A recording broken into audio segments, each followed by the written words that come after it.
to my CPT 310 video presentation on censorship.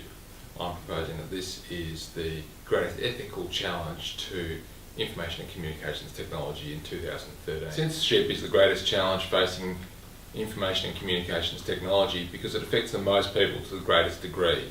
In countries around the world, governments are seeking to use censorship to limit people's political freedoms, and corporations use censorship in other ways to control our access to various content over the internet.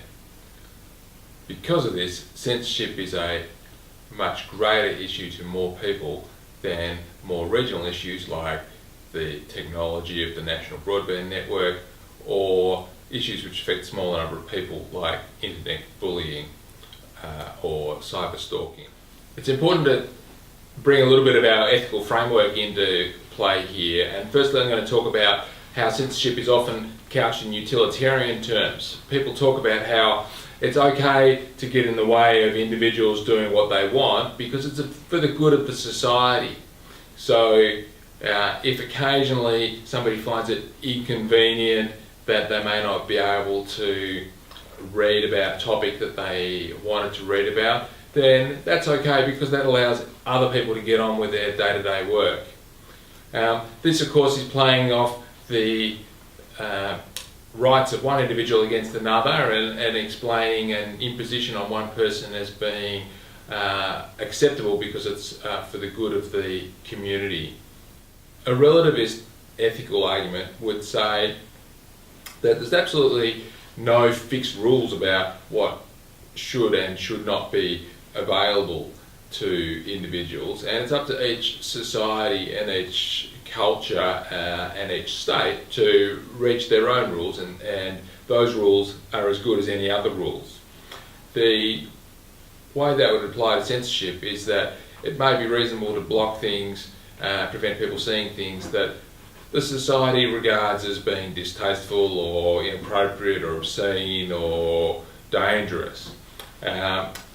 But the problem with this point of view is that what I regard as being obscene or dangerous may be different from what you regard as being obscene or dangerous. So the question arises, whose standards are we going to use? And quite clearly there's no single set standard which is applicable. Lastly, we need to discuss the deontological point of view, or Kant's philosophy. And the most important factor here are Kant's principles of the categorical imperative and the universality principle. And essentially what this means in practice for us is that if we're going to propose rules, we have to accept that others will propose rules which govern us. And if we propose to limit somebody else's freedom, we have to recognise that others may limit our freedoms. And what that is likely to mean is that we refrain from passing arbitrary or culturally based rules, and we accept that different people will have different points of views, and that we allow other individuals the maximum amount of liberty. What I'm going to present to you is the first of two solutions now. How should the world address the problem of censorship? And the first of these is to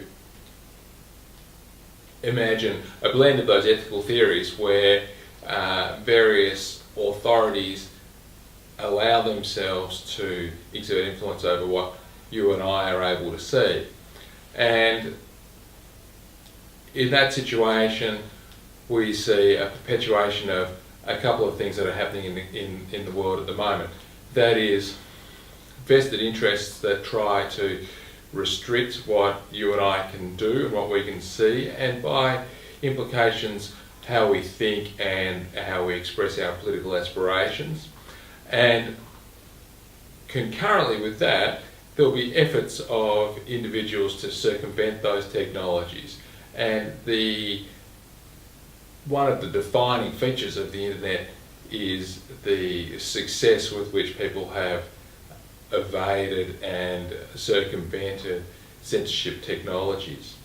So that brings us straight on to a second view of the future where we might have what you could describe as a libertarian approach or a self-censorship approach, where the futility of trying to regulate information flows in the internet age is recognised by states and by corporations, and they work more to educate the individuals as to how they might use information, and people can choose to peruse, download or consume what they want with very few restrictions.